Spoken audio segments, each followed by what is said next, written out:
Excellencies, ladies and gentlemen, our host, Foreign Minister Boey Tan Son, made a very important point that the Asia-Europe meeting is indispensable. There are 4 reasons why this meeting and this engagement is indispensable. First, we are transiting from a unipolar world into a multipolar world. And in that multipolar world, Europe and Asia will play very significant roles.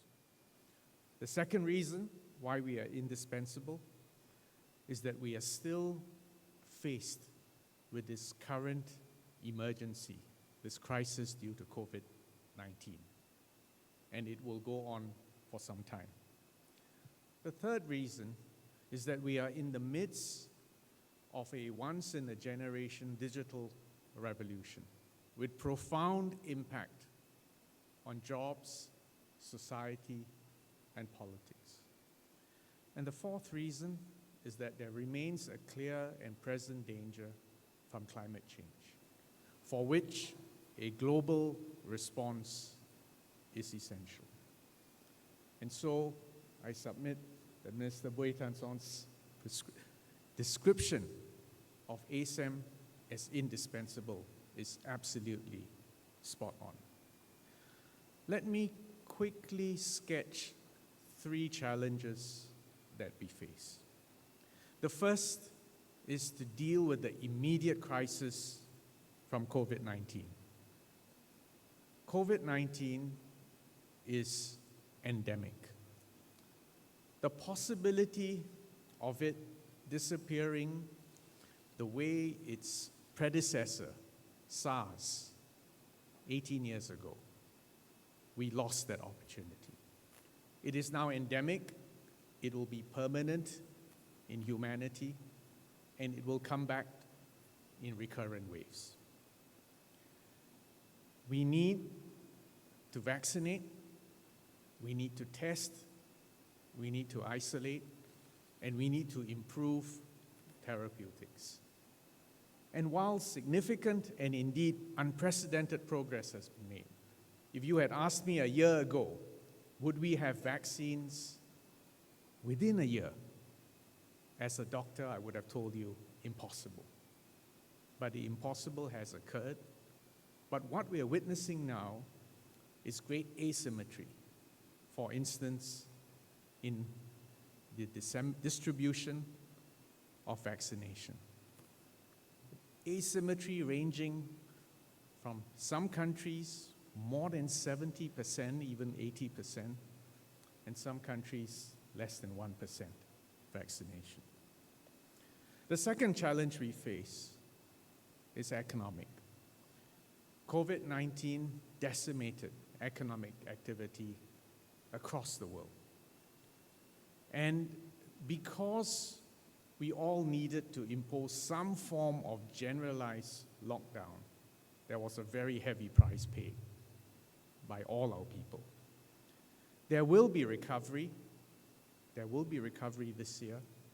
But again, just like the vaccination story, we are going to witness asymmetry in the pace of recovery.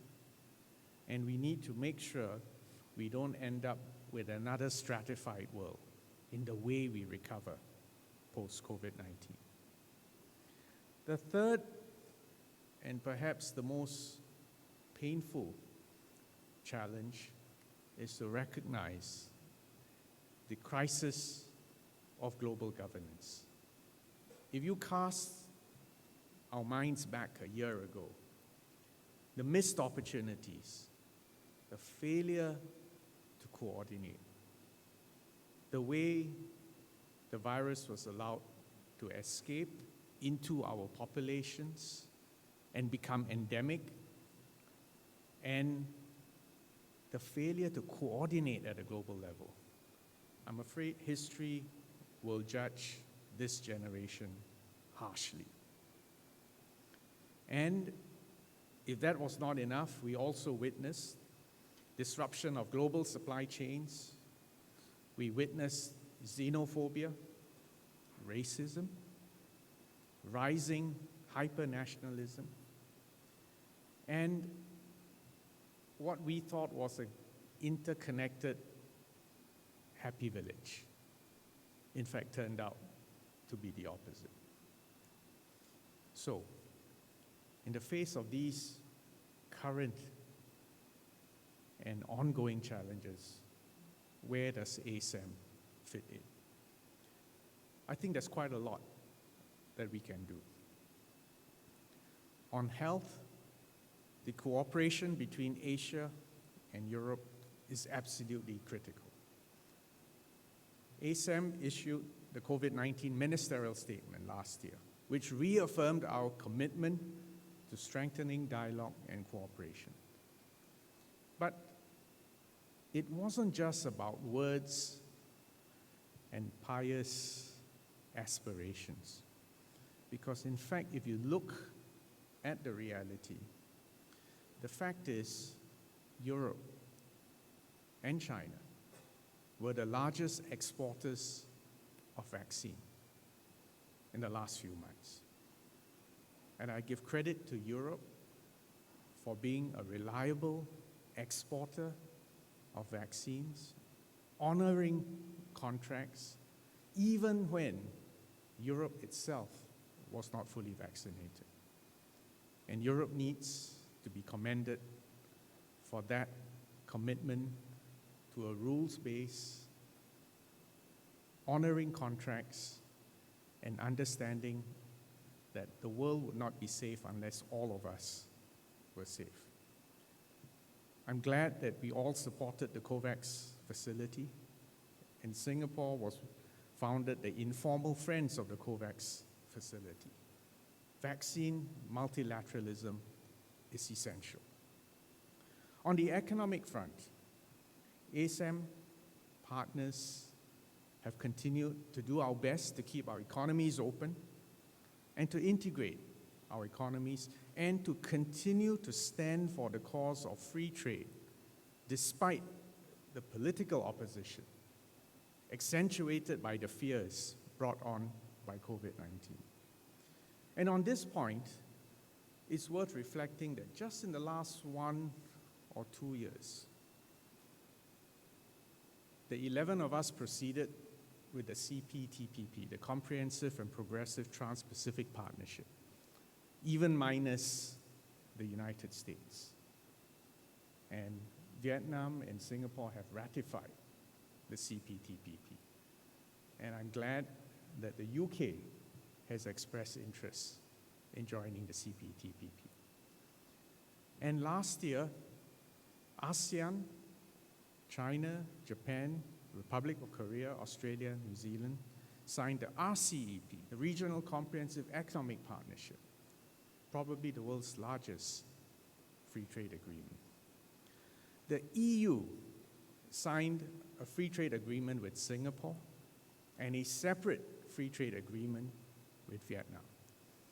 And Joseph Borrell will know that I've been encouraging the EU to explore an EU-ASEAN free trade agreement. In this day and age, standing up for free trade, negotiating, signing, ratifying, and trying to convince our domestic constituency that free trade works and delivers for all our people is a political challenge and one which all politicians in this room need to fulfill. Next point. As vaccination rolls out and as immunity levels in the world rise, and immunity will rise because either you will get immunity by infection or by vaccination, and hopefully the latter because the mortality rates with infection cannot be ignored. But the point is, the world will restart. Our people will insist on resuming their lives. And the question then is, how will we reopen? How will we allow travel? how will we get our economies and our supply chains to reconnect and perhaps even build new capillary supplies? And that means interoperability of our systems, mutual recognition of health and vaccine certificates, and the ability to verify across boundaries and across national systems. Speaking of connections between regions, I want to welcome the recent conclusion of the ASEAN-EU Comprehensive Air Transport Agreement.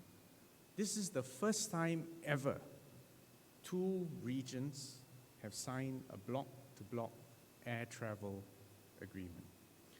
And given the battered state of aviation and airlines in the last 1.5 years, I think this is a very needed shot in the arm for the aviation industries. Another point, we do need to strengthen multilateralism, not just because it's a nice sounding word, but because we are transiting into a multipolar world. And if we are to repeat, or rather, if we are to avoid repeating the mistakes of the last century, we need multilateralism and a rules-based system that works effectively. And we need now, more than ever before, effective multilateral institutions, including the WHO and the WTO, the World Trade Organization. These remain essential avenues to advance our shared interests. And here again, ASEM leaders, because of our instinctive support for multilateralism and a rules-based system, can play a very invaluable role to support multilateral institutions. And this is the only way which we can secure the peace and achieve prosperity in a world that is making what historically would otherwise be a very dangerous phase, transition. So we do need greater international cooperation. There's no shortage of transboundary challenges. We have climate change looming over us. We have cyber threats emerging.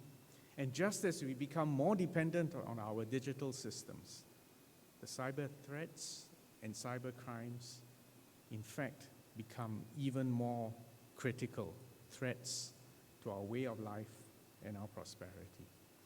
So let me conclude that if you had any doubts, let me put those doubts to rest.